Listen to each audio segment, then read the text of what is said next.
Dallas's police watchdogs say they have been in turmoil after a viral video. It showcases a high-profile case involving 4 police officers who laughed at a disabled veteran. Kelli Smith with the Dallas Morning News has been covering this and joins us now to talk about the updates and what's going on. Kelli, thank you for joining us. Thank you so much for having me. Let's start with the oversight members. What are they alleging happened that led to the turmoil? So they believe this all really started when DyNell Lane, a veteran, spoke at an oversight board meeting in August and told the board that off-duty officers working security at Sirius Pizza in Deep Ellum refused to let him use the restroom despite medical paperwork he had telling them about a disability.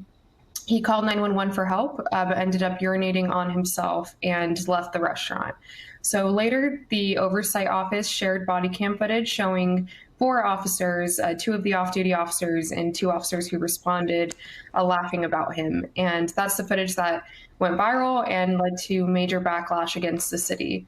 So a few weeks later, Dallas's first oversight director and their investigator left their positions, and the city manager wouldn't say why. And there's pretty much a ripple effect of changes from there that oversight members say have inhibited them from carrying out their mission. Yeah, will you talk more about that, Kelli? What did the investigation find in terms of those obstacles faced by police oversight members?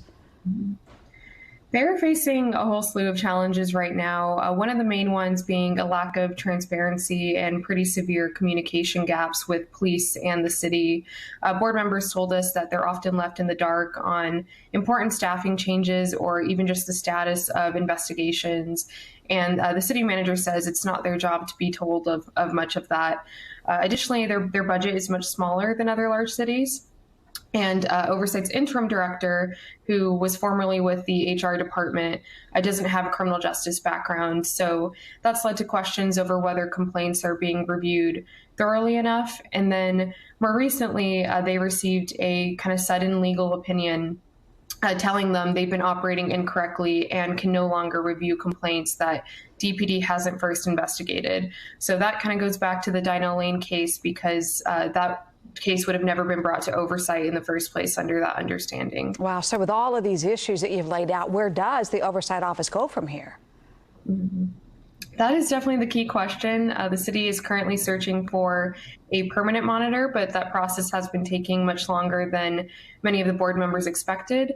There's been a lot of attention paid to the ordinance that governs the oversight office, because they believe that those policies, which were established in 2019, has pretty vague language and gaps that has allowed many of these challenges to occur.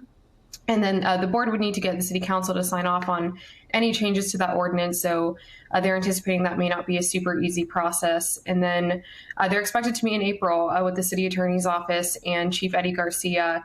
So many of these issues are expected to be hashed out there. All right. And Kelli, we know you'll be watching what happens in April, so we look forward to more reporting. Thank you so much for being with us. Thank you so much for having me. And you can read more of Kelli Smith's work right now on DallasNews.com.